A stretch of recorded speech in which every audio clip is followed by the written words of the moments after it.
أعوذ بالله من الشيطان الرجيم. بسم الله الرحمن الرحيم.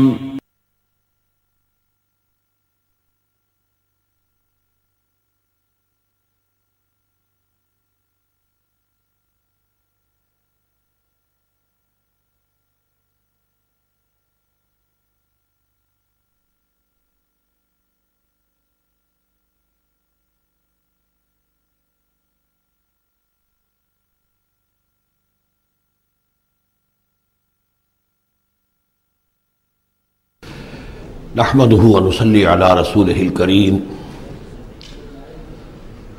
اما بعد فقد قال الله تبارك وتعالى كما ورد في سورة الأحقاف اعوذ بالله من الشيطان الرجيم بسم الله الرحمن الرحيم وإذا حشر الناس كانوا لهم أعداء وكانوا بعبادتهم كافرين صدق الله العظيم۔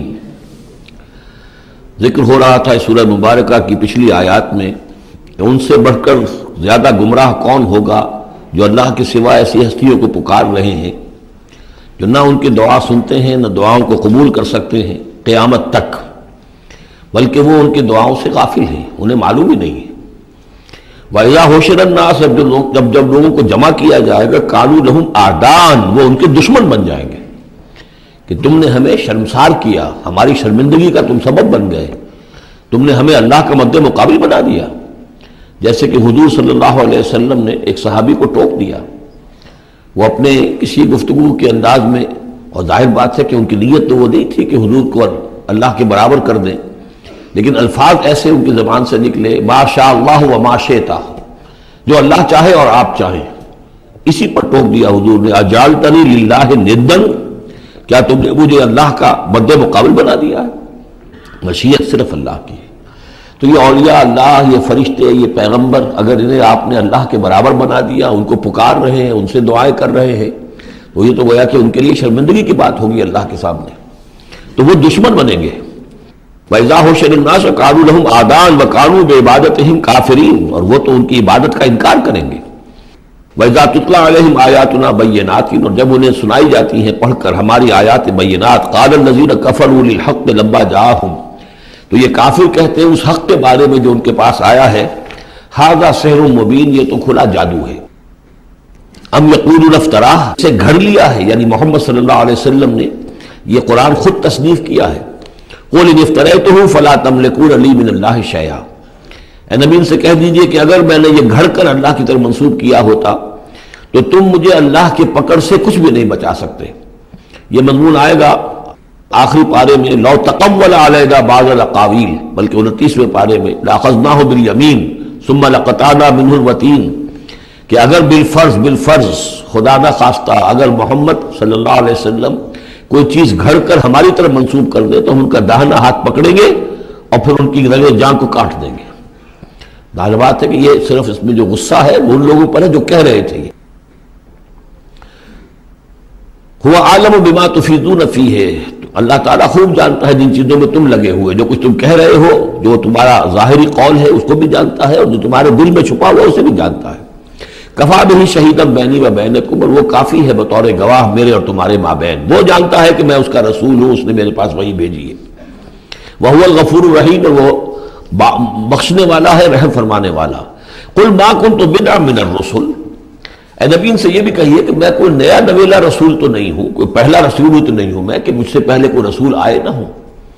بہت سے رسول آئے ہیں، ہاں میں آخری رسول ضرور ہوں، لیکن میں کوئی نیا سا رسول تو نہیں ہوں کہ کوئی ایک نئی بات ہو۔ بالکل بدعت، اسی سے وہ بدعت کا لفظ بنا ہے ہمارے ہاں، جو چیز دین میں نہیں ہے اور لا کر اس کو آغاز کر دیا جائے تو در حقیقت وہ بدعت ہے۔ تو ما کنت بدعا من الرسول، جیسے کہ ہم سورہ آل عمران میں پڑھ آئے ہیں وما محمد الا رسول قد خلت من قبلہ الرسل۔ اسی طریقہ سے عیسیٰ ابن مریم کے بارے میں آیا ہے علیہ الصلوۃ والسلام کہ عیسیٰ ابن مریم کیا ہے؟ رسول، اور ان سے پہلے بہت سے رسول گزرے ہیں۔ قل ما کنت بدعا من الرسل وما ادری ما یفعل بی ولا بکم اور مجھے کچھ معلوم نہیں ہے کہ کیا کیا جائے گا میرے ساتھ اور کیا کیا جائے گا تمہارے ساتھ۔ یعنی اس سے مراد یہ نہ سمجھیے کہ حضور کو یہ معلوم نہیں تھا کہ آخرت میں میرے ساتھ کیا کیا جائے گا، وللآخرۃ خیر وابقیٰ، حضور کے لیے تو یقیناً آخرت جو ہے بہت بہتر ہے۔ لیکن یہ کہ ابھی کیا ہونے والا ہے، کل کیا ہونے والا ہے۔ ظاہر بات ہے کہ طائف آپ گئے تھے تو بڑی امیدیں لے کر گئے تھے نا، لیکن یہ کہ وہاں جا کر جو صورتحال ہوئی گویا کہ وہ حضور کی توقعات کے بالکل خلاف تھی۔ آپ کو تو امید تھی کہ کوئی نہ کوئی بڑا جو وہاں کا سرداروں میں سے کوئی نہ کوئی اگر مان لے گا میری بات کو تو میں پھر اپنا، چونکہ مکے میں تو اب ابو طالب کا انتقال ہو گیا اور وہی دنیاوی اعتبار سے میرے لیے پروٹیکشن کا ذریعہ تھے، لہذا اب کوئی اگر بڑا رئیس اور بڑا کوئی سردار جو ہے طائف کا وہ ایمان لے آئے تو میں اپنا یہ مرکز وہاں شفٹ کر دوں، لیکن یہ کہ وہاں وہ بات پوری نہیں ہو سکی۔ ما ادری ما یفعل بی ولا بکم، مجھے یہ معلوم نہیں ہے کہ کیا کیا جائے گا تمہارے ساتھ۔ ان اتبع الا ما یوحی الی، میں تو بس پیروی کر رہا ہوں اس کی جو میری طرف وحی کی جا رہی ہے۔ وما انا الا نذیر مبین، اور میں نہیں ہوں مگر کھلا خبردار کر دینے والا، بس میری حیثیت تو یہ ہے۔ قل ارأیتم ان کان من عند اللہ وکفرتم بہ، اے نبی سے کہیے کہ ذرا غور کرو، سوچ لو، اگر ان کان من اللہ ہے، جو چیز اللہ کی طرف سے آئی ہے یہ ہے واقعتاً اللہ کی طرف سے، وکفرتم بہ، اور تم نے اس کا کفر کیا، اس کا نتیجہ کیا نکلے گا؟ یعنی یہ کہ تم سوچو، امکان تو ہے نا، تم کہہ رہے ہو کہ میں نے گھڑ لی ہے، چلیے، حالانکہ دل میں تم جانتے ہو کہ یہ گھڑی ہوئی کتاب نہیں ہے، اگر گھڑی ہوئی کتاب ہوتی، انسان کی تصنیف ہوتی تو تم بھی اس کا مقابلہ کرتے، تمہیں چیلنج دیا گیا ہے کہ اس جیسی کتاب بنا لاؤ، اس جیسی ایک صورت ہی بنا لاؤ، تو تمہارے دل میں وہ بات نہیں ہے، لیکن سوچ لو ذرا کہ اگر یہ شے واقعتاً اللہ کی طرف سے ہے، قل ارأیتم ان کان من عند اللہ وکفرتم بہ، اور تم نے اس کا انکار کر دیا، وشہد شاہد من بنی اسرائیل علی مثلہ، اور گواہی دے چکا ہے ایک گواہ بنی اسرائیل میں سے ایک ایسی ہی کتاب کی۔ اصل میں اس میں کافی تفسیر کے اندر اقوال میں اختلاف ہے، اس سے مراد جو ہے عام مومنین اہل کتاب ہیں یا حضرت موسیٰ علیہ السلام، اس لیے کہ کتاب استثناء میں جو پیشن گوئی ہے اس میں یہ الفاظ ہیں کہ اے موسیٰ میں ان کے بھائیوں میں سے تیرے مثل ایک پیغمبر اٹھاؤں گا۔ کتاب استثناء کے 18ویں باب کی 18 اور 19ویں آیات ہیں یہ تورات کی، تو عہد نامہ قدیم ہے اس میں، تو گویا کہ مثل ہی، یعنی حضرت موسیٰ کی طرح کے محمد ہے، حضرت محمد کی طرح کے موسیٰ ہیں علیہ الصلوۃ والسلام، کیونکہ صاحب شریعت رسول ہے حضرت موسیٰ علیہ السلام۔ حضرت عیسیٰ صاحب شریعت نہیں ہے، صاحب کتاب ہے، انجیل دی گئی ہے، انجیل میں شریعت نہیں ہے، انجیل میں حکمت ہے، کل ہم پڑھ چکے ہیں جئتکم بالحکمہ، میں تمہارے پاس حکمت لے کر آیا۔ شریعت، قانون، یہ در حقیقت تورات میں تھی، حضرت موسیٰ علیہ السلام کو دی گئی، اور یا پھر محمد الرسول اللہ صلی اللہ علیہ وسلم کو قرآن دیا گیا اور یہ آخری اور کامل شریعت دی گئی۔ فآمن واستکبرتم، تو وہ تو ایمان لے آئے اور تم استکبار کر رہے ہو، یعنی یہود میں سے تو بہت سے علماء ایسے بھی تھے، بہت زیادہ نہیں لیکن تھے، عبداللہ ابن سلام رضی اللہ تعالیٰ عنہ بہت اہم ان کے علماء میں سے تھے، وہ ایمان لائے ہیں، تو وہ تو ایمان لے آئے، فاستکبرتم، اور تم استکبار میں اور گھمنڈ میں پڑے ہوئے ہو۔ ان اللہ لا یہدی القوم الظالمین، اللہ ظالموں کو ہدایت نہیں دیتا۔ وقال الذین کفروا للذین آمنوا لو کان خیرا ما سبقونا الیہ، اور کہا ان لوگوں نے جنہوں نے کفر کی روش اختیار کی ان لوگوں کے بارے میں جو ایمان لائے، کیونکہ ان میں سے زیادہ تر جو حضور کے آس پاس ہوتے تھے، اس لیے کہ بہرحال ان میں بڑے بڑے لوگ بھی تھے جو ایمان لائے تھے حضور پر، حضرت عثمان ابن عفان بھی تھے، بڑے بڑے گھرانے کے فرد تھے، عبد الرحمن ابن عوف بھی تھے، وہ بھی کوئی غرباء اور فقراء میں سے تو نہیں تھے، طلحہ اور زبیر بھی تھے تو وہ بھی بڑے اونچے خاندانوں سے تھے، لیکن یہ کہ عام طور پر حضور کے آس پاس جو ہوتے تھے یہ لوگ اپنے اپنے کاموں کے اندر بھی مصروف ہوتے تھے، لیکن جو غرباء تھے وہ حضور کے ارد گرد زیادہ موجود رہتے تھے، اور یہ بات بار بار آ چکی ہے حضرت نوح کے بیان میں بھی اور پھر حضور کے بارے میں بھی کہ اے محمد تمہارے گرد تو ہم بیٹھے ہوتے ہیں ہمارے کمی کاری لوگ، بڑے گھٹیا لوگ، ہمارے پست طبقات کے لوگ جو ہیں، کوئی غلام ہے ہمارا، کوئی اور یہاں پہ محنت مزدوری کرنے والا ہے، تو ہمارے شایان شان نہیں ہے کہ ہم آپ کے پاس آ کر بیٹھیں، یعنی ذرا ان کو اپنے سے دور کرو، جس پر کہ اللہ تعالیٰ نے کئی مرتبہ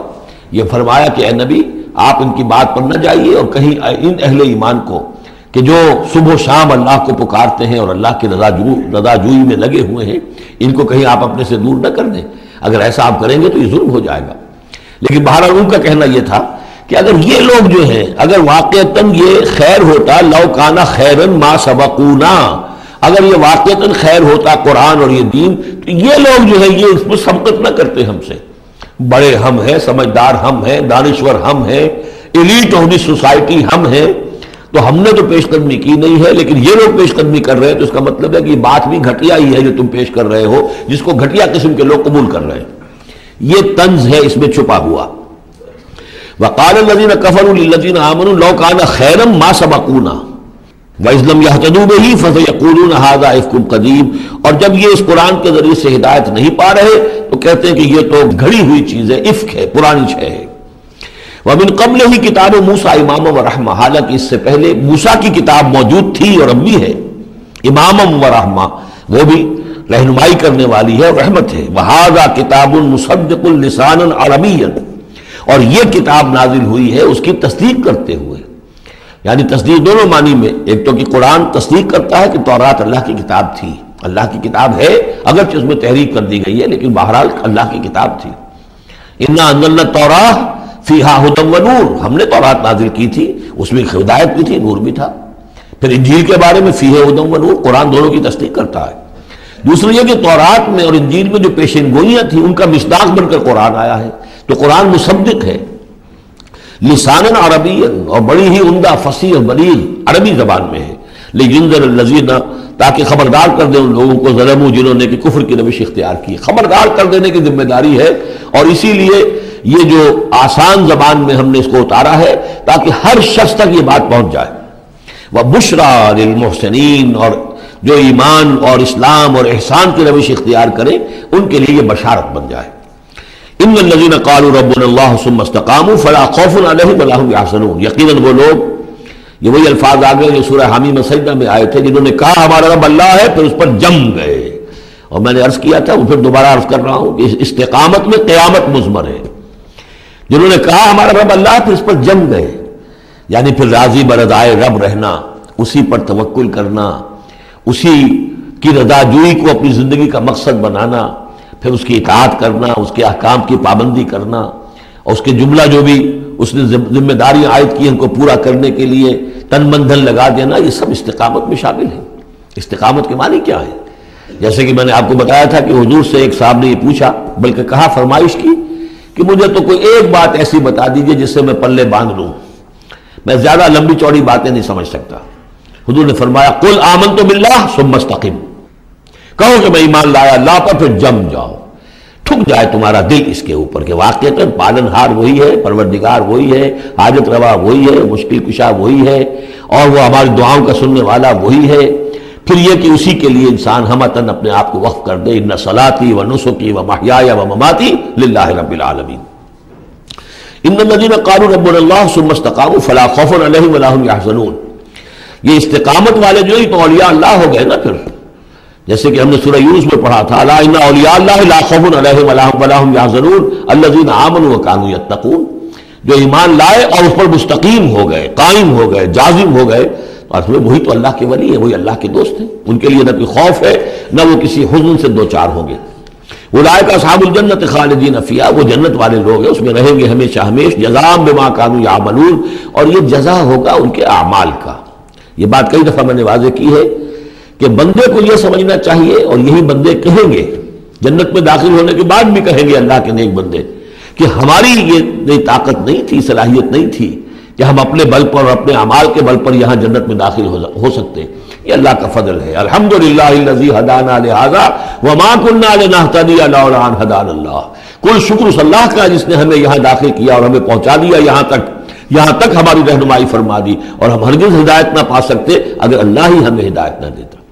لیکن اللہ تعالیٰ بار بار کہتا ہے کہ ٹھیک ہے، لیکن یہ کہ تمہارے اعمال تھے، تم نے بھی محنت کی تھی، تم نے فیصلہ کیا تھا، اما شاکرم و اما کفورا، جو ہم نے تمہیں اختیار دے دیا تھا، تم نے ہمارے شکر گزار بندے بن کر زندگی گزارنے کا فیصلہ کیا، ہم نے قدر افزائی فرمائی، ہم نے تمہیں توفیق دی، ہم نے تمہارے راستے کی رکاوٹوں کو جو ہے آسان کر دیا، لیکن یہ کہ بہرحال تمہارا عمل اس میں شامل ہے۔ جزاء بما کانوا یعملون، یہ در حقیقت بدلہ ہوگا ان کے اعمال کا۔ ووصینا الانسان بوالدیہ، تاکید کی انسان کو اس کے والدین کے بارے میں احسانہ، کہ اس کے ساتھ احسان کی روش، نیک سلوک، خدمت، اور اس میں بھی خاص طور پر والدہ کا معاملہ جو ہے یہ سورہ بنی اسرائیل میں بھی ہے اور یہاں بھی ہے۔ وہاں بھی آیا تھا ووصینا الانسان بوالدیہ حملتہ امہ وہنا علی وہن وفصالہ فی عامین، تو والدین میں جو ہے والدہ کا حق فائق ہے والد کے حق پر، ویسے دونوں کے ساتھ اس نے سلوک ہو، دونوں کا ادب ہو، وَإِمَّا يَبْلُغَنَّ عِندَكَ الْكِبَرَ أَحَدُهُمَا أَوْ كِلَاهُمَا فَلَا تَقُل لَّهُمَا أُفٍّ وَلَا تَنْهَرْهُمَا وَقُل لَّهُمَا قَوْلًا كَرِيمًا، یہ ہم پڑھ چکے ہیں. لیکن یہاں بھی اور وہاں بھی خاص طور پر والدہ کا، اس لیے کہ مشقت جو ہے وہ پیدائش میں ساری کی ساری مشقت جو ہے ماں کی ہے. باپ کا کیا حصہ ہے؟ وہ تو ایک کوئی اس کی لذت کا لمحہ ہوتا ہے، وہ اس کے اندر اس نے وہ بوند ٹپکائی اور فارغ. اب وہ ساری مصیبت کون جھیل رہی ہے؟ وہ عورت جھیل رہی ہے، ماں جھیل رہی ہے. سارا پریگننسی کا دور جو ہے، اس میں ابتدائی دور جو ہے، اس میں اسے جی بتلا رہا ہے، الٹیاں آ رہی ہیں، چیزوں سے نفرت ہو رہی ہے. پھر جب بوجھل ہو گئی ہے، جسم بوجھل ہو گیا ہے، بوجھ اٹھائے ہوئے ہے، پھر وضع حمل کی مشقتیں ہیں، وہ درد ذیل ہے، پھر اس کو دودھ پلانا ہے 2 سال تک، اس کے جو اس کو گند ہے اس کو صاف کرنا ہے، پوتلے دھونے ہیں. یہ سارے کام کون کر رہا ہے؟ ماں کر رہی ہے. باپ کا تو اس میں حصہ ڈائریکٹ نہیں، انڈائریکٹ ہے کہ بہرحال وہ کمائی کرتا ہے، پرووائڈ کرتا ہے، یہ بات دوسری ہے.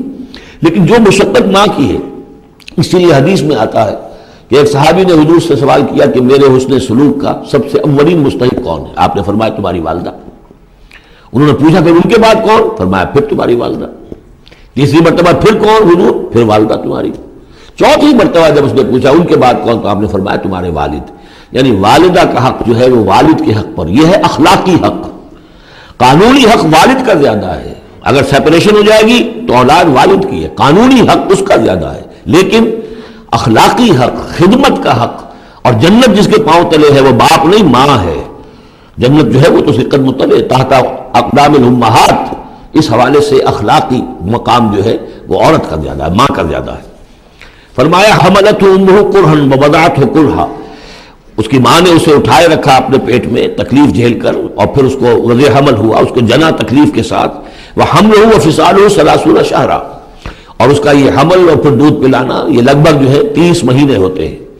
حتیٰ اذا بلغ اشدہ، یہاں تک کہ جب وہ اپنی پوری قوت کو پہنچتا ہے، بلوغت کو پہنچتا ہے. اور یہاں سے بلوغت سے مراد جو ہے وہ نفسیاتی بلوغت ہے، ذہنی اور نفسیاتی بلوغت. ایک جسمانی بلوغت ہوتی ہے، وہ تو 16 17 18 اس سال کے اندر آدمی جو ہے وہ پورا بالغ ہوتا ہے. لیکن جسمانی بلوغت نہیں، یہاں جو ہے 40 برس کا ذکر آ رہا ہے. حتیٰ اذا بلغ اشدہ وبلغ 40 سنۃ، جب وہ 40 برس کا ہو جاتا ہے. سائیکولوجیکل میچورٹی جو ہے انسان کی وہ 40 برس کی ہے. یہی وجہ ہے کہ 40 برس ہی کی عمر میں جو بھی نبوت جو ہے وہ ملتی تھی. حضور کو بھی 40 برس کی. فلما بلغ 40 سنۃ خبب الیہ الخلا فکان یخلو بغار حرا. ایک حدیث ہے بڑی پیاری جس کی راویہ ہیں ام المومنین حضرت عائشہ صدیقہ رضی اللہ تعالیٰ عنہ، جس میں فرمایا انہوں نے کہ حضور نے مجھے بتایا کہ جب میری عمر 40 برس کے قریب ہوئی تو مجھے خلوت گزینی محبوب ہو گئی، تنہائی میں بیٹھ کر. اور پھر آپ جا کر کئی دن کئی راتیں جو ہے غار حرا میں آپ تنہا رہتے تھے، خلوت گزینی. پھر وہیں پر وہی کا آغاز ہوا ہے. تو 40 برس کی عمر، اگرچہ استثناءات ہیں. حضرت یحییٰ کے بارے میں ہم پڑھ چکے ہیں سورہ مریم میں، آتیناہ الحکم صبیہ، بچپن ہی میں اللہ نے انہیں حکمت عطا فرما دی، اور ان کو جو بھی وہ میچورٹی ہے اللہ نے بہت ابتدائی عمر میں عطا فرما دی. حضرت عیسیٰ کا معاملہ بھی ایسا ہی ہے، لیکن عام قاعدہ قانون وہی ہے 40 برس کا. حتیٰ اذا بلغ اشدہ وبلغ 40 سنۃ قال رب اوزعنی ان اشکر نعمتک التی انعمت علی وعلی والدی.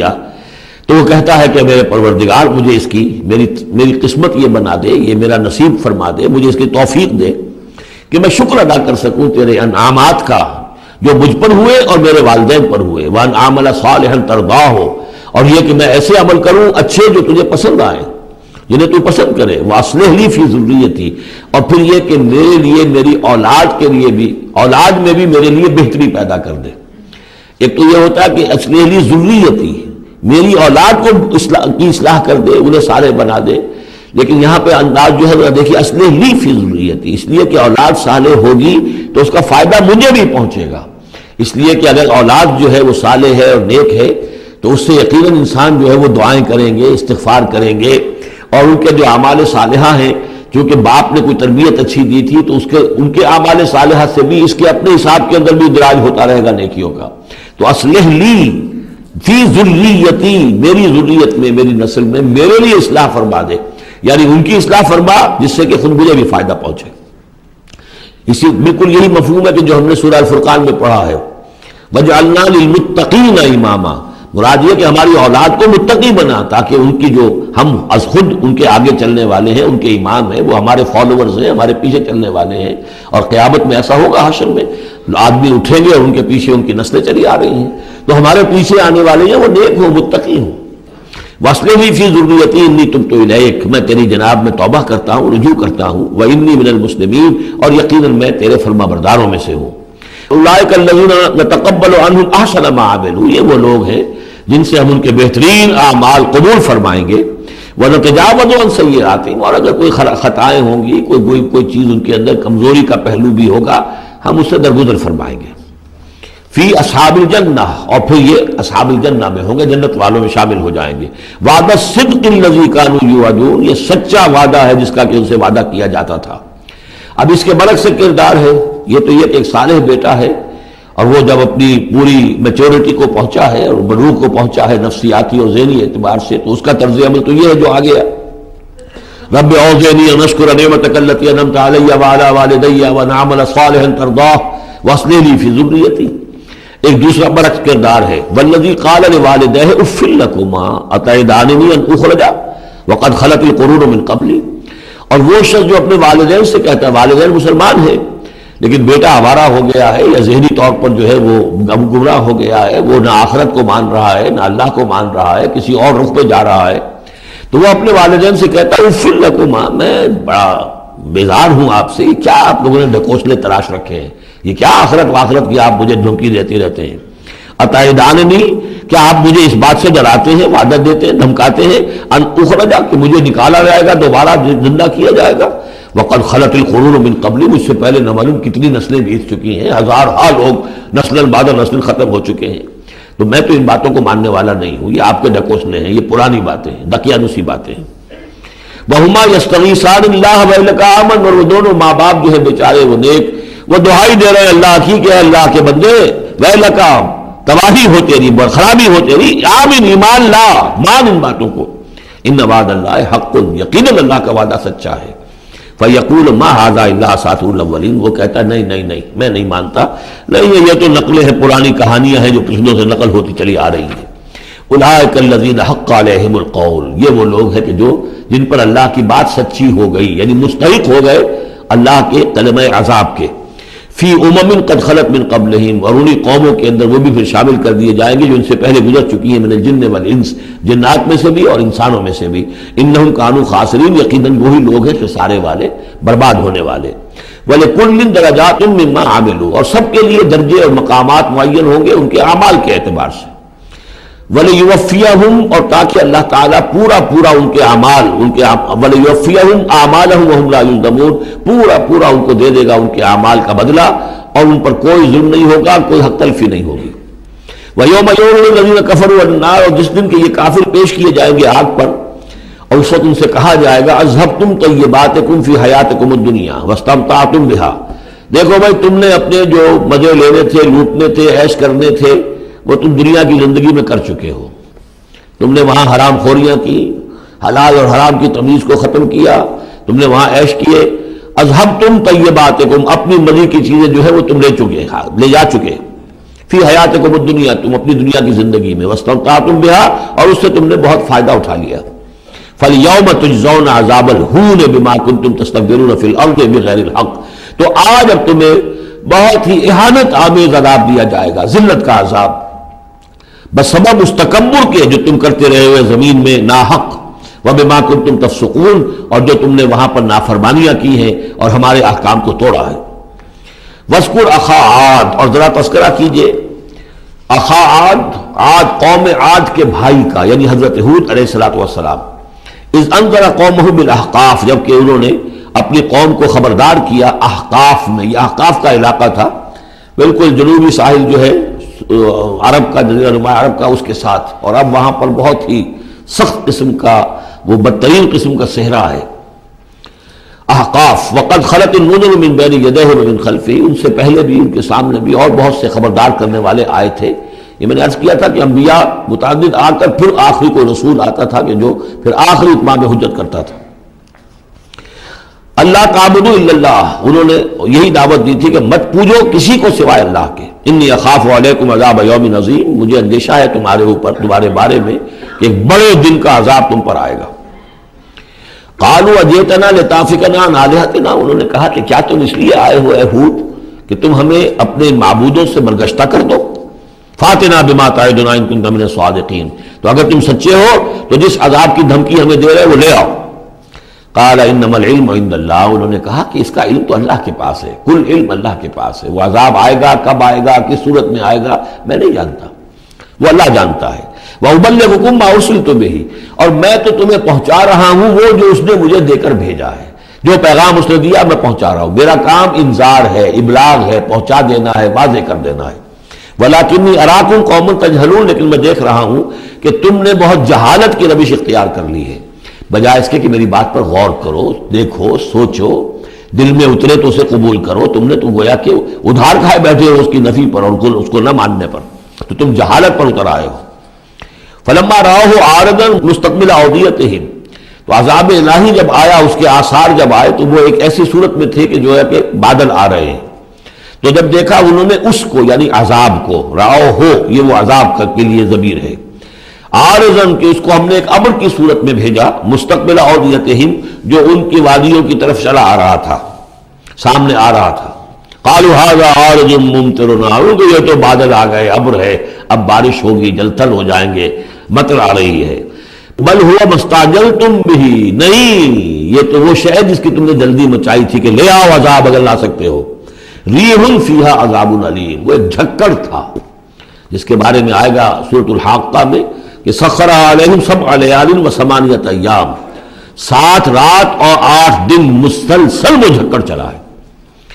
ریح فیہا عذاب علیم، وہ جھکڑ ہے جس میں بہت بڑا عذاب ہے۔ تدمر کل شیء بامر ربھا، وہ ہر شے کو اپنے رب کے حکم سے اٹھا کر پٹکتی تھی، وہ ہوا جو ہے اٹھاتی تھی اور پٹکتی تھی۔ تدمر، جیسے کسی درخت کی جڑ سے اکھاڑا جائے پھر پھینک دیا جائے، اور وہ چونکہ تھے بھی بڑے طویل القامت لوگ تو بڑے بڑے ستونوں کی طرح پھر پڑے تھے، کاجاد النخل خاویہ، جیسے کہ وہ کھجوروں کے تنے پڑے ہوئے ہوں زمین کے اوپر۔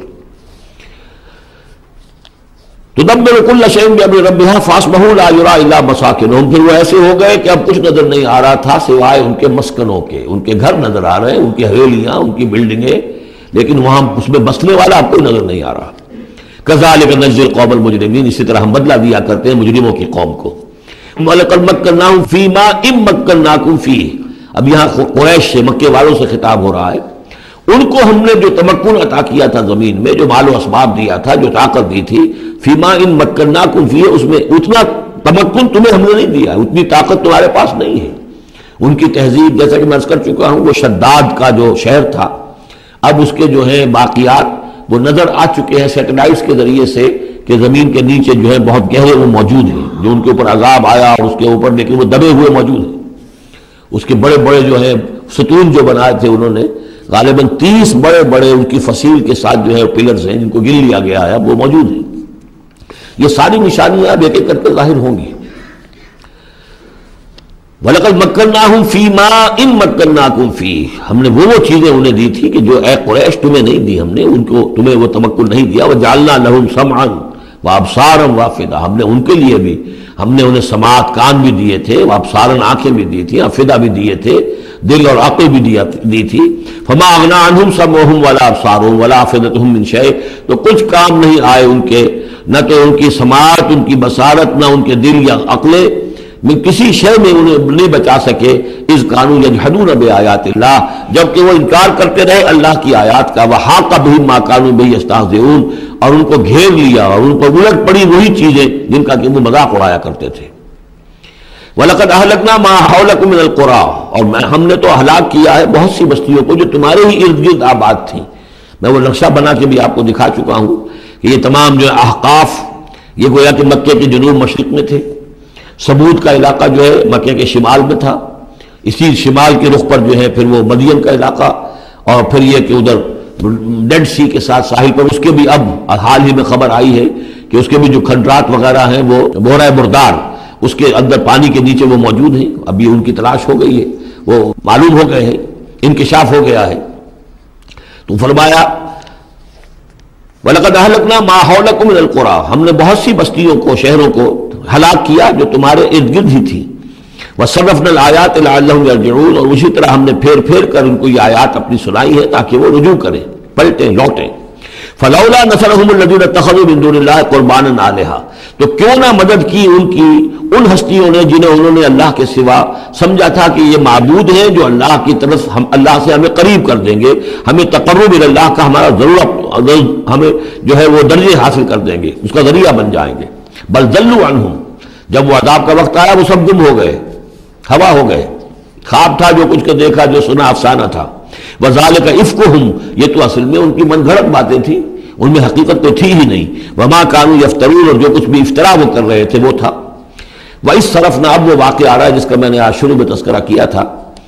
اور حضور صلی اللہ علیہ وسلم، اور یہ واقعہ جو ہے جبکہ حضور گئے تھے طائف، اور طائف سے جب واپس آ رہے تھے تو آپ نے نخلہ، ایک مقام ہے وادی نخلہ، اس میں چند دن قیام کیا مکے جانے سے پہلے.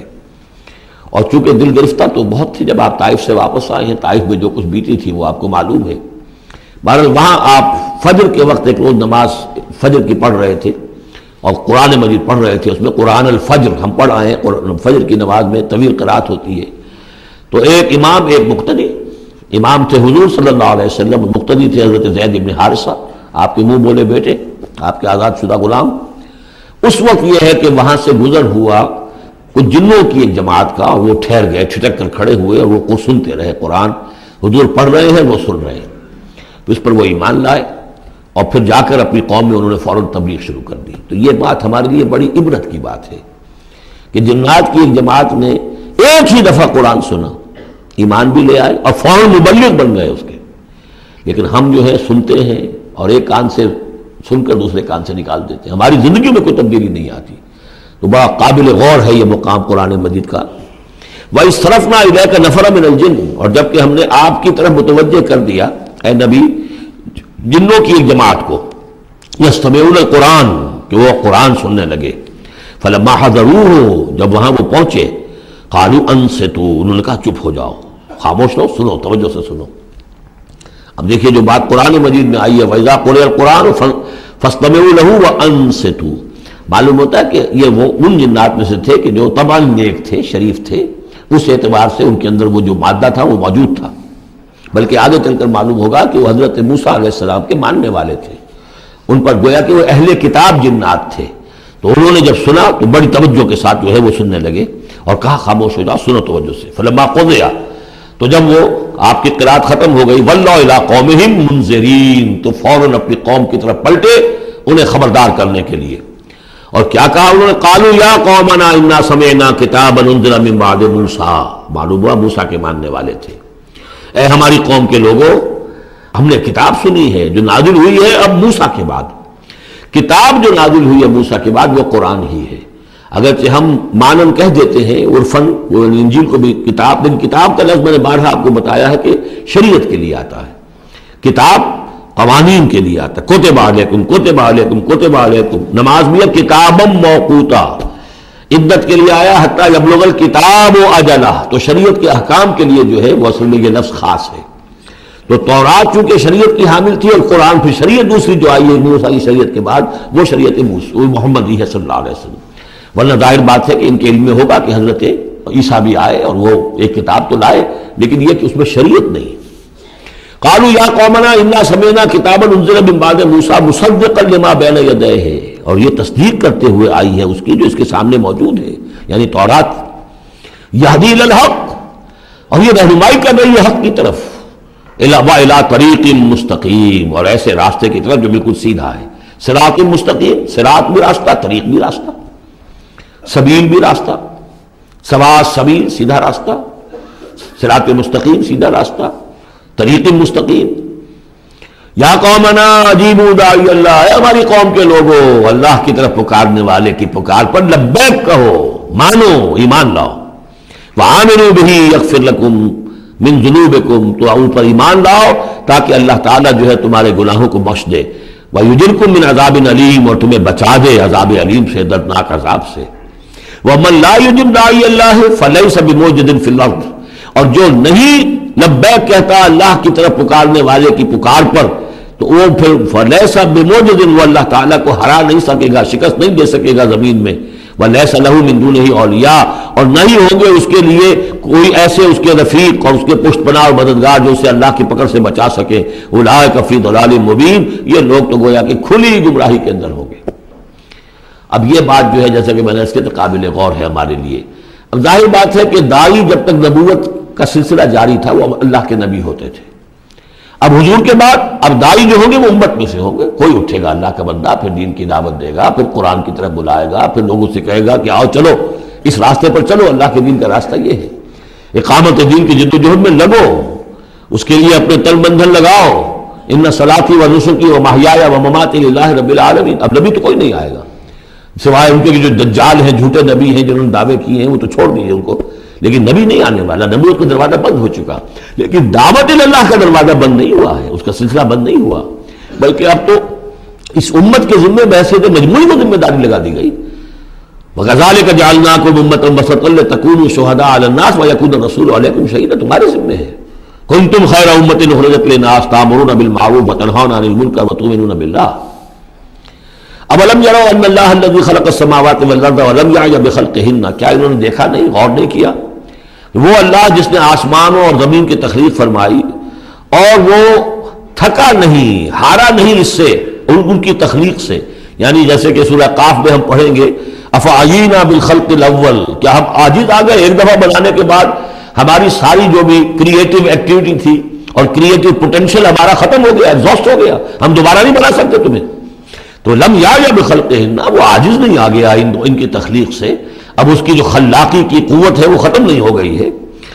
بقادر علی ان یحیی الموتیٰ، تو کیا وہ قادر نہیں ہوگا اس پر کہ مردوں کو زندہ کر دے؟ بلا، کیوں نہیں، انہ علی کل شیء قدیر، یقیناً وہ ہر چیز پر قادر ہے۔ ویوم یعرض الذین کفروا علی النار، اور جس روز کے پیش کیے جائیں گے یہ کافر آگ پر، الیس ھذا بالحق، اس وقت سوال کیا جائے گا یہ ہے حق، یہ حقیقت ہے یا نہیں؟ تم ڈھکوسلا کہتے تھے، تم کہتے تھے کہ ایسی ہمیں دھونس دی جا رہی ہے، کوئی جہنم وغیرہ نہیں، کوئی حساب کتاب نہیں، کوئی جزا و سزا نہیں، کوئی باعث بعد الموت نہیں، الیس ھذا بالحق، کیا یہ حقیقت نہیں ہے؟ قالوا بلا وربنا، وہ کہیں گے کیوں نہیں، ہمارے پروردگار تیری قسم یہ حق ہے۔ قال فذوقوا العذاب بما كنتم تکفرون، تو اللہ فرمائے گا اب چکھو اس عذاب کا مزہ اپنے اس کفر کی پاداش میں جو تم کرتے رہے، فاصبر۔ اب آخری بات حضور سے، فاصبر کما صبر اولو العزم من الرسل، اے محمد صلی اللہ علیہ وسلم آپ بھی صبر کیجئے جیسے کہ ہمارے اولو العزم رسول آپ سے پہلے صبر کرتے رہے۔ یہ اولو العزم من الرسل عام طور پر خیال ہے کہ 5 ہیں، بعض حضرات 7 شمار کرتے ہیں، حضرت ہود حضرت صالح کو بھی شامل کرتے ہیں، لیکن 5 پر چونکہ اسی سلسلہ سورت کی صورت ہے سورہ شورى جس میں 5 کا ذکر ہے۔ شرع لکم من الدین ما وصى به نوحا والذی اوحینا الیک وما وصینا به ابراہیم وموسیٰ وعیسیٰ، حضرت نوح، حضرت ابراہیم، حضرت موسیٰ، حضرت عیسیٰ اور حضرت محمد صلی اللہ علیہ وسلم علیہ الصلوۃ والسلام، یہ اولو العزم من الرسل ہیں۔ اور اس میں جو یوں سمجھیے کہ عزم اور صبر کا معاملہ جو ہے اس میں حضرت ایک اعتبار سے حضرت نوح سب سے آگے ہے، 950 برس تک جو ہے انہیں صبر کرنا پڑا، فلبث فیہم 1000 سنۃ الا 50 عاما۔ اور ایک ذاتی تکلیف اس میں حضرت ایوب علیہ الصلوۃ والسلام، ان کو جو کوفت ذاتی تکلیف، بیماری، نہایت ہی تکلیف دہ بیماری، تو اس میں ان کا صبر ایوب اس اعتبار سے مشہور ہے۔ فاصبر کما صبر اولو العزم من الرسل، صبر کیجئے جیسے کہ ہمارے اولو العزم پیغمبر صبر کرتے رہے، ولا تستعجل لهم، اور ان کے لیے جلدی نہ کیجئے۔ کیا مطلب؟ یہ خیال جو کبھی شاید حضور کے دل میں بھی آ جاتا ہو، لیکن یہ کہ دوسرے مسلمانوں کے دلوں میں آنا تو بالکل قرین قیاس ہے کہ اللہ تعالیٰ ان کو پکڑتا کیوں نہیں؟ یہ کس طریقے سے بلال کو کیسے مار رہا ہے یہ امیہ ابن خلف، اللہ تعالیٰ اس کا ہاتھ چھل کیوں نہیں کر دیتا؟ وہ تو علی کل شیء قدیر ہے، اور اس قوم کو کب تک یہ مہلت دی جائے گی؟ کیوں نہیں ان پر عذاب آ جاتا جیسے کہ عذاب آیا تھا پچھلی قوموں کے اوپر؟ فرمایا نہیں، ولا تستعجل، پچھلی سورت بھی اسی پر ختم ہوئی تھی کہ اے نبی اہل ایمان سے یہ کہیے کہ ذرا ان کو ابھی معاف کریں، ابھی ان کو کچھ عرصے کے لیے، چونکہ جو ہمارا ابھی فیصلہ جو ہے وہ یہ ہے کہ ابھی وہ وقت عذاب کا نہیں آیا ہے، تو ابھی یہ ذرا درگزر کرتے رہیں۔ وہی بات یہاں خاص طور پر واحد کے صیغے میں خطاب کر کے حضور سے کہی جا رہی ہے، فاصبر کما صبر اولو العزم من الرسل ولا تستعجل لهم، تستعجل لہم، ان کے لیے جلدی نہ کیجئے، کانہم یوم یرون ما یوعدون، جس دن کے یہ دیکھیں گے اس عذاب کو، جب عذاب آئے گا تو ایسے محسوس کریں گے لم یلبسوا الا ساعۃ من نہار، کہ نہیں رہے تھے مگر دن کی کسی ایک حصے میں، ایک گھڑی دن کی صرف۔ بلاغ، یہ ہے پہنچا دینا، ھذا بلاغ، لیکن ھذا یہاں پر محذوف ہو گیا، ھذا بلاغ، بلاغ یہ پہنچا دینا ہے۔ فہل یہلک الا القوم الفاسقون، تو ہلاک تو وہی کیے جائیں گے، کون ہلاک کیا جائے گا سوائے ان کے کہ جو نافرمان لوگ تھے۔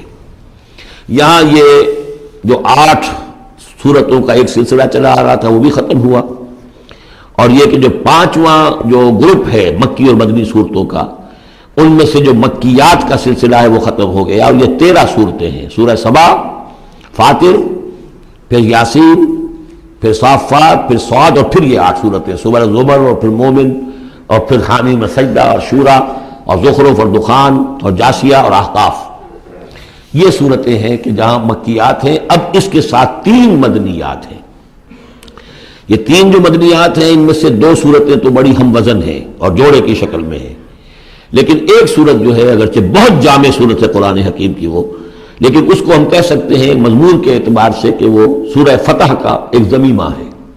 اگرچہ اسلامی ریاست کے اصول، اسلامی معاشرے کے لیے بنیادی ہدایات کے اعتبار سے قرآن حکیم کی اہم ترین، جامع ترین صورت ہے۔ 18 آیات میں اللہ تعالیٰ نے، یوں سمجھیے کہ سورہ نساء، سورہ مائدہ میں جو اصول دیے ہیں اسلامی معاشرے کے اور اسلامی ریاست کے، ان کا لب لباب اور خلاصہ 18 آیات میں ہے سورہ حجرات کی۔ جہاں تک سورہ محمد صلی اللہ علیہ وسلم کا تعلق ہے، یہ بھی قرآن کی ان صورتوں میں سے ہے کہ جس کے 2 نام ہیں۔ اس کا نام سورہ قتال بھی ہے۔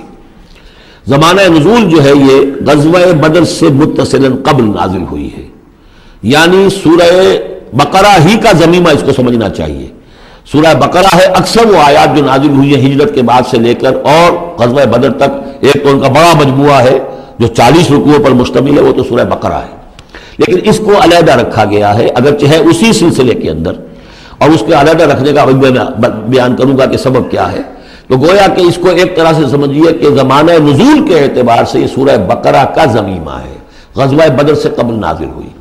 اور اس کا پس منظر کیا ہے کہ جب یہ حضور نے صلی اللہ علیہ وسلم اپنا اقدام کا عمل شروع کیا ہے، یعنی ایک تو 12 برس تک مکے میں تو حکم یہ تھا کہ ہاتھ بندے رکھو، ہاتھ رکے رکھو، نو ریٹیلیشن، ریونج کا کیا سوال، انتقام تو بہت دور کی بات ہے، no raising of hands even in self defence, اپنے بچانے کے لیے بھی ہاتھ نہیں اٹھانے۔ اگر خباب بن الارت سے کہا گیا کہ اتارے کپڑوں، اتار دو، لیٹ جاؤ میدانوں کے اوپر، لیٹ جاؤ۔ حضرت یاسر کو اور حضرت سمیہ کو اور حضرت عمار کو جو کچھ بھی ایذائیں دے رہا تھا ابو جہل، کسی مسلمان کو اجازت نہیں تھی کہ جا کر اس کا ہاتھ پکڑے، نہیں۔ یہ مرحلہ تھا پیسو ریزسٹنس کا کہ جو تکلیف آئے جھیلو، جوابی کارروائی کوئی نہیں۔ لیکن اب جیسا کہ ہم سورہ حج میں پڑھ چکے، اذن للذین یقاتلون بانہم ظلموا، اب اقتتال کا دور شروع ہو گیا۔ لیکن یہ کہ جو منافقین تھے یا جن کے دلوں میں روگ تھا، جو اب اس جان جوکھوں میں ڈالنے کے لیے تیار نہیں تھے، وہ کچھ کہہ رہے تھے کہ آخر لڑائی بھڑائی کا کیا فائدہ ہے، یہ تو کوئی صلح سے کام کرنا چاہیے۔ یا کوئی یہ بھی کہتا ہوگا کہ گڑ دے کر مارا جا سکتا ہو تو زہر کائے کو دینا ہے۔ ہم اپنی دعوت و تبلیغ کے کام کو بس جاری رکھیں۔ اور یہ تو محمد نے، معاذ اللہ میں ان کی بات نقل کر رہا ہوں، یہ محمد نے خود جو ہے مہم جوئی شروع کر دی ہے کہ انہوں نے جو ہے ان کو چھیڑ چھاڑ شروع کر دی، ان کے قافلوں کا تعاقب شروع کر دیا، ان کی جو ہے وہ گویا کہ لائف لائن کے اوپر ہاتھ ڈال دیا۔ تو یہ جو حقیقت اقدام تو کر رہے ہیں یہ خود، اور اس سے گویا کہ لڑائی بھڑائی کا سلسلہ شروع ہو جائے گا۔ تو ان کے دلوں میں تو تھا روگ نفاق کا کہ وہ چاہتے نہیں تھے کہ ہمارے ایمان کا یہ امتحان ہو جائے کہ ہم سے کہا جائے کہ نکلو اللہ کی راہ میں جان ہتھیلی پر رکھ کر، لیکن وہ جو اس کی آڑ لے رہے تھے وہ کہہ رہے تھے کہ یہ لڑائی بھڑائی اور یہ جو ہے فساد، بلکہ صلح جوئی کے ساتھ معاملہ کرو۔ اور نوٹ کر لیجیے سورہ بقرہ کے دوسرے رکوع میں آیا تھا وَإِذَا قِيلَ لَهُمْ لَا تُفْسِدُوا فِي الْأَرْضِ قَالُوا إِنَّمَا نَحْنُ مُصْلِحُونَ أَلَا إِنَّهُمْ هُمُ الْمُفْسِدُونَ وَلَكِنْ لَا يَشْعُرُونَ۔ تو گویا کہ اس جو بھی ہو رہی تھی اس وقت، ان کی جو ذہن کی کیفیت تھی، اس میں اللہ تعالیٰ کی طرف سے یہ سورہ مبارکہ نازل ہوئی ہے، اور یہ اسلوب کے اعتبار سے پورے قرآن میں منفرد ہے۔ بالکل ابرپٹلی شروع ہو رہی ہے، کوئی تمہید نہیں، کوئی حروف مقطعات نہیں، کوئی اللہ کی حمد، کوئی اور شے، کچھ نہیں، قرآن مجید کی عظمت کچھ نہیں، بلکہ الذین، اس سے جملہ شروع ہو رہا ہے جو عام طور پر جملے کے شروع کے لیے عام اسلوب نہیں ہے۔ پھر یہ کہ وہ جو اسلوب ہوتا ہے آیات کے آخر میں اللہ تعالیٰ کے اسماء اور اللہ کی صفات کا، انہو عزیز الحکیم، وہ تو بڑا غفور ہے، رحیم ہے، اس طرح کی کوئی شے آپ کو یہاں نہیں ملے گی. اسلوب بالکل مختلف ہے. ہر آیت ابرپٹ شروع ہو رہی ہے، سورت بھی ابرپٹلی شروع ہوئی ہے اور ابرپٹلی ختم ہو جائے گی. اسی طریقے سے ہر آیت جو ہے شروع ہوتی ہے اور ابرپٹلی ختم ہو جاتی ہے بغیر کسی اختتامی اللہ کے اسماء اور صفات کے حوالے کے.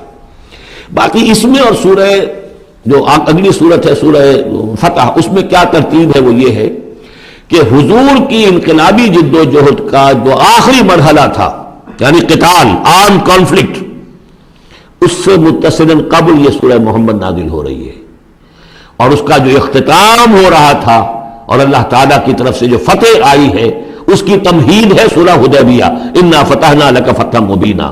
تو گویا کہ یہ دونوں اینڈ ہیں اس کے. جو آخری مرحلہ تھا انقلاب محمدی صلی اللہ علیہ وسلم کی جد و جہد کا، اس میں جو عام کانفلکٹ شروع ہو رہا ہے غزوہ بدر سے، اس سے قبل یہ صورت نازل ہوئی. اور جب آخری فتح ہونے والی ہے اور وہ فتح مکہ کی ہوگی، لیکن اس سے قبل جو اللہ نے تمہیدی فتح دی ہے وہ فتح ہے انا فتحنا لک فتحا مبینا، وہ صلح حدیبیہ جس کا ذکر جو ہے وہ سورہ فتح کے اندر ہے. یہ ربط ہے ان میں. بسم اللہ الرحمن الرحیم. الذین کفروا وصدوا عن سبیل اللہ اضل اعمالهم. جن لوگوں نے کفر کیا اللہ کے راستے سے روکا اور خود بھی رکے، صدا یا سدو میں عرض کر چکا ہوں بار بار، رکنا بھی روکنا بھی، یہ فعل لازم بھی ہے، فعل متعدی بھی ہے.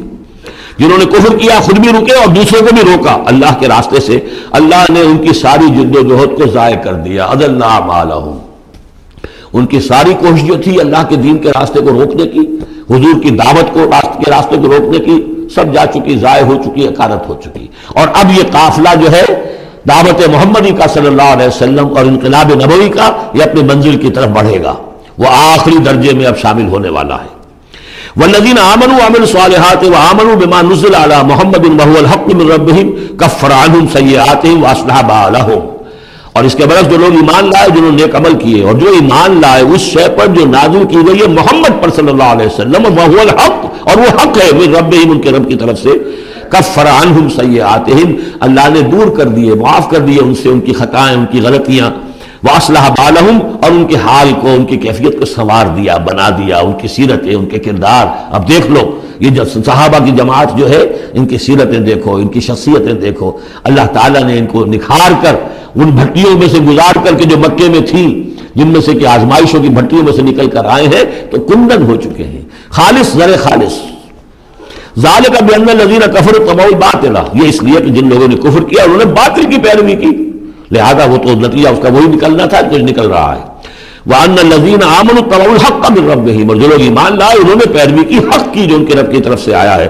کذالک یضرب اللہ للناس امثالهم، اسی طرح اللہ تعالیٰ لوگوں کے لیے ان کی مثالیں بیان کرتا ہے. فَإِذَا لَقِيتُمُ الَّذِينَ كَفَرُوا فَضَرْبَ الرِّقَابِ. اب یہ ہے آیت جو مشکلات القرآن میں سے ہے. اس کی وجہ کیا ہے کہ اس میں بھی ایک تقدیم و تاخیر ہے. تقدیم و تاخیر کا اصول میں بتا چکا ہوں، قرآن مجید میں ہوتا ہے اس کے آہنگ کی وجہ سے، اور غور کرنا پڑتا ہے کہ اس کی اصل ترتیب کیا ہے، اور اس سے پھر بات واضح ہوتی ہے. تو یہ قانون دیا جا رہا ہے، اسی کا حوالہ تھا سورہ انفال میں کہ اگر یہ پہلے سے بات نہ آ گئی ہوتی تو اے مسلمانوں، تم نے جو یہ قیدیوں کو ذبح فدیہ لے کر چھوڑنے کا فیصلہ کیا ہے، اس پر تم پر بڑی سخت گرفت ہوتی ہے اللہ کی. لیکن چونکہ یہ آیت آ چکی تھی، اب وہ اس کی وضاحت میں کر دوں گا آپ کو. فَإِذَا لَقِيتُمُ الَّذِينَ كَفَرُوا، تو اے مسلمانوں جب اب تمہاری مٹ بھیڑ ہو کافروں سے، اب جو ہے عام کانفلکٹ شروع ہونا ہے، اب تلوار سے ٹکرائے گی، میدان میں تمہیں آنا پڑے گا. تو اس کا قاعدہ کیا ہے؟ فَضَرْبَ الرِّقَابِ، تو ان کی گردنوں کو مارنا ہے. پہلا کام یہ ہے، ان کی گردنیں مارو، انہیں قتل کرو.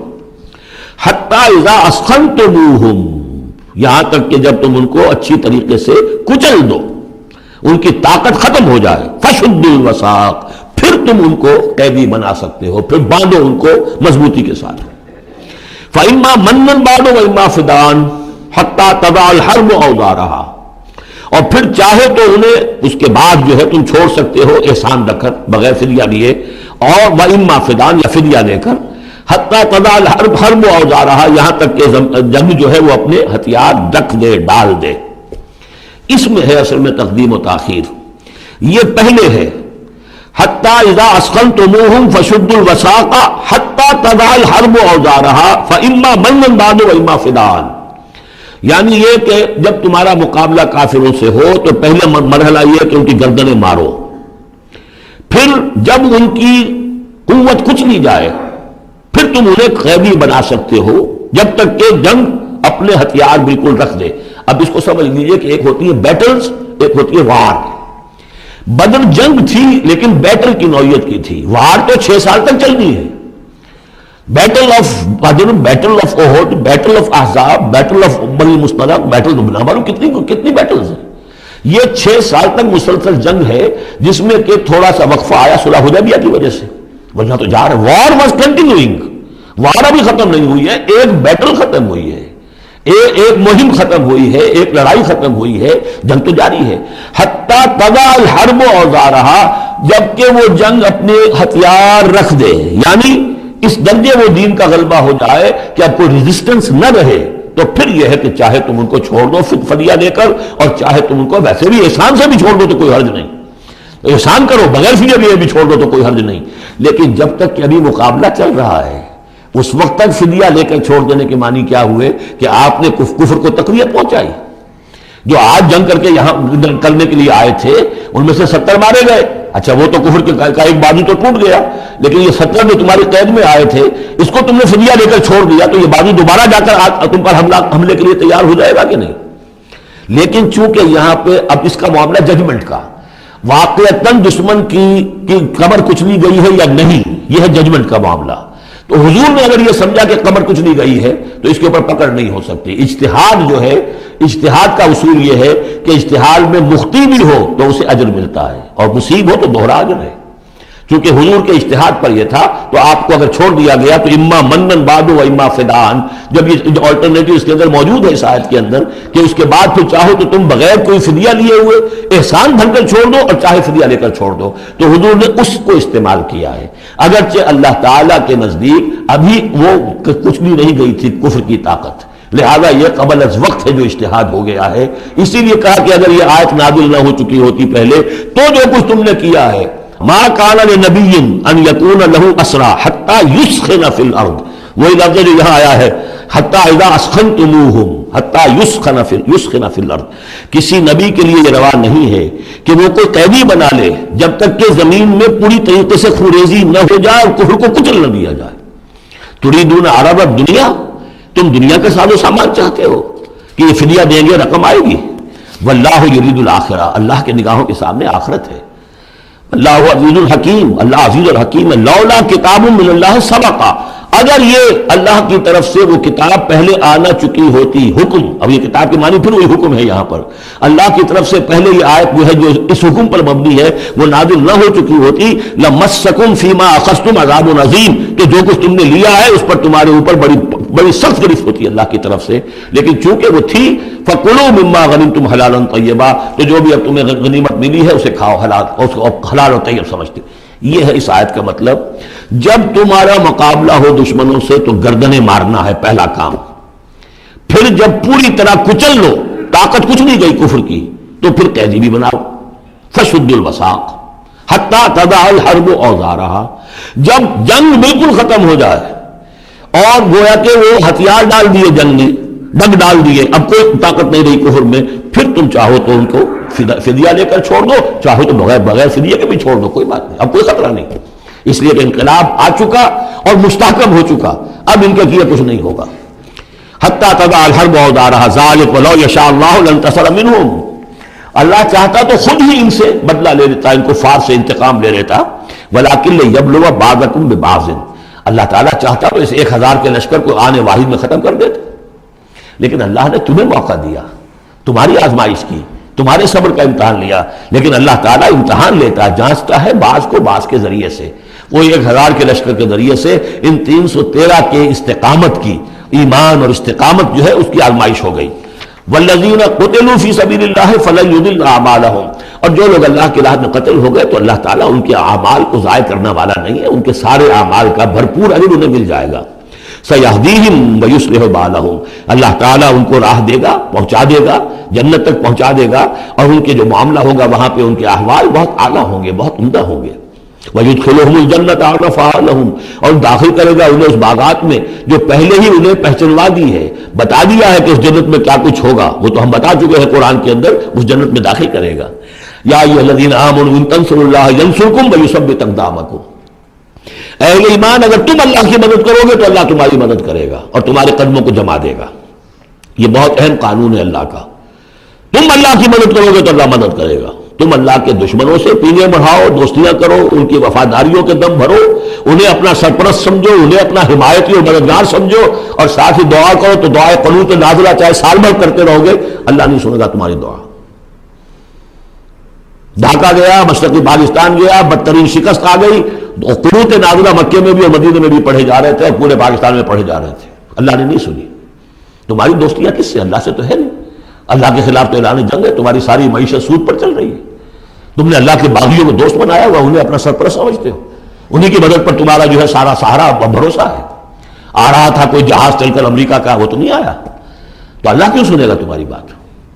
ان تنصروا اللہ ینصرکم ویثبت اقدامکم، اگر تم اللہ کی مدد کرو گے، تم اس کے اگر مخلص ہو، فرما بردار ہو، اس کے دین کا جھنڈا لے کر کھڑے ہو گئے ہو، تن من دھن اس کے لیے لگانے کو تیار ہو، اللہ مدد کرے گا اور تمہارے قدم جما دے گا۔ والذین کفروا فتعسا لهم، اور وہ لوگ جنہوں نے کفر کیا ہے ان کے لیے تو پھر ہے ان کو گویا کہ رد کر دینا، رانگہ درگاہ کر دیے جائیں گے، وہ کھائیں ٹھوکریں۔ وعد اللہ اعمالہم، اللہ نے ان کے تمام اعمال کو، جد و جہد کو، کوششوں کو بالکل گمراہ کر دیا، یعنی ختم ہو گئی وہ، اور ان کا حاصل کچھ نہ ہوا۔ ذالک بانہم کرہوا ما انزل اللہ فاحبط اعمالہم، اس کی وجہ کیا ہے کہ انہوں نے وہ چیز ناپسند کی جو اللہ نے نازل کی، فاحبط اعمالہم، اللہ نے ان کے تمام نیک اعمال بھی ضائع کر دیے۔ یعنی آخر ان میں ایسے بھی تھے کفار میں سے جو غریبوں کو کھانا کھلا دیتے تھے، جو حاجیوں کی خدمت کرتے تھے اور سمجھتے تھے بڑی نیکی کا کام ہم کر رہے ہیں۔ یہ سورہ توبہ میں ہم پڑھ آئے ہیں، اجعلتم سقایۃ الحاج وعمارۃ المسجد الحرام، ان چیزوں کو تم نے بہت بڑی نیکیاں سمجھ رکھا ہے، لیکن یہ کہ اگر تم نے اللہ کے نازل کیے ہوئے قرآن کو ناپسند کیا ہے تو اللہ نے تمہاری ساری اعمال جو ہے حبط کر دیے۔ افلم یسیروا فی الارض فینظروا کیف کان عاقبۃ الذین من قبلہم، تو کیا یہ زمین میں گھومے پھرے نہیں کہ یہ دیکھتے کہ کیا انجام ہوا ان لوگوں کا جو ان سے پہلے تھے؟ دمر اللہ علیہم، اللہ تعالیٰ نے ان پر ہلاکت کو مسلط کر دیا۔ وللکافرین امثالھا، اور ان کافروں کے لیے بھی ایسے ہی انجام آئیں گے۔ ذالک بان اللہ مولا الذین آمنوا وان الکافرین لا مولا لہم، اور یہ اس لیے کہ اللہ تو مولا ہے، رفیق ہے، پشت پناہ ہے، مددگار ہے اہل ایمان کا، اور یہ کہ کافروں کا کوئی مولا ہے ہی نہیں۔ یہ اصل میں یہیں سے حضور نے پھر وہ نعرہ اخذ کیا تھا جب غزوہ احد میں، جب وقتی طور پر مسلمانوں کی شکست ہو گئی اور حضور بھی اور صحابہ بھی پھر پہاڑ کے اوپر چڑھ گئے احد پر، اور اس کے بعد پھر جو دامن میں کھڑے ہوئے تھے، جو کفار کے اس وقت کے سربراہ تھے، اس میں ابو سفیان تھے اور خالد بن ولید، جو بعد میں جو دونوں ایمان لے آئے صحابہ میں سے ہیں۔ تو اس وقت یہ ہے کہ ابو سفیان نے نعرہ لگایا تھا، لنا عزا ولا عزا لکم، ہمارے لیے عزا جیسی دیوی ہے، اس نے ہماری مدد کی ہے، تمہارے لیے تو عزا ہے ہی نہیں۔ تو حضور نے کہا تھا مسلمانوں سے، جواب دو، اللہ مولانا ولا مولا لکم، اللہ ہمارا مولا ہے، تمہارا کوئی مولا نہیں۔ اس نے کہا تھا اعلیٰ ہبل، لیکن یہ کہ اس کے جواب میں کہا گیا اللہ اکبر، اللہ سب سے اعلیٰ بھی ہے، بڑا بھی ہے۔ تو یہ جو نعرہ ہے کہ اللہ مولانا ولا مولا لکم، ذالک بان اللہ مولا الذین آمنوا وان الکافرین لا مولا لہم، ان اللہ یدخل الذین آمنوا وعملوا الصالحات جنات تجری من تحتها الانہار، یقیناً اللہ تعالیٰ داخل کرے گا ان لوگوں کو جو ایمان لائے، جنہوں نے نیک عمل کیے، ان باغات میں جن کے دامن میں ندیاں بہتی ہوں گی۔ والذین کفروا یتمتعون ویاکلون کما تاکل الانعام، اور وہ لوگ جو کفر کر رہے ہیں وہ کھا پی رہے ہیں، عیش اڑا رہے ہیں دنیا میں، کھا رہے ہیں جیسے کہ حیوانات بھی کھاتے ہیں۔ والنار مثوی لکم، لیکن یہ کہ بالآخر ان کا ٹھکانہ جو ہے وہ آگ ہے۔ وَكَأَيٍّ مِّن قَرْيَةٍ هِيَ أَشَدُّ قُوَّةً مِّن قَرْيَتِكَ الَّتِي أَخْرَجَتْكَ، اور اے نبی کتنی ہی بستیاں ایسی گزری ہیں کہ جو اس بستی سے کہیں زیادہ قوت میں تھیں جس نے آپ کو نکلنے پر مجبور کیا ہے۔ مکے سے بڑے بڑے شہر تھے، ان سے بڑی اس کی جو ہے قوتیں تھیں، بڑی طاقتور قومیں وہاں رہتی تھیں۔ تو یہ جو بستی جس نے کہ آپ کو وہاں سے نکلنے پر مجبور کیا ہے، اس سے کہیں زیادہ بڑی جو بستیاں تھیں انہیں ہم نے ہلاک کیا۔ اہلکناہم فلا ناصر لہم، ان کو ہم نے ہلاک کر دیا اور ان کا کوئی مددگار نہ ہوا۔ افمن کان علی بینۃ من ربہ کمن زین لہ سوء عملہ، تو بھلا وہ شخص جو اپنے رب کی طرف سے بینہ پر ہے، اس کی سرشت اور اس کی فطرت نیک ہے، اور پھر یہ کہ اس کو اللہ تعالیٰ نے جو ہدایت دی ہے وہ اس پر قائم ہے۔ کمن زین لہ سوء عملہ، کیا وہ اس جیسا ہو جائے گا کہ جس کے اعمال اس کے لیے مزین کر دیے گئے ہیں، برے اعمال اس کے، لیکن اسے محسوس ہوتا ہے کہ بڑے شاندار میرے اعمال ہیں، میری تہذیب، طریقتکم المثلی، تمہارا کلچر بہت اعلیٰ کلچر، مثالی کلچر، واتبعوا اہواءہم، اور انہوں نے پیروی کی ہے اپنی خواہشات کی۔ ان دونوں میں ظاہر بات ہے کہ مساوات نہیں ہو سکتی، وہ جو اللہ کی طرف سے بینہ پر ہے وہ کامیاب ہونے والے ہیں، اور یہ لوگ جو اپنی خواہشات کی پیروی کر رہے ہیں ناکام ہونے والے ہیں۔ بارک اللہ لی و لکم فی القرآن العظیم ونفعنی وإیاکم بالآیات والذکر الحکیم۔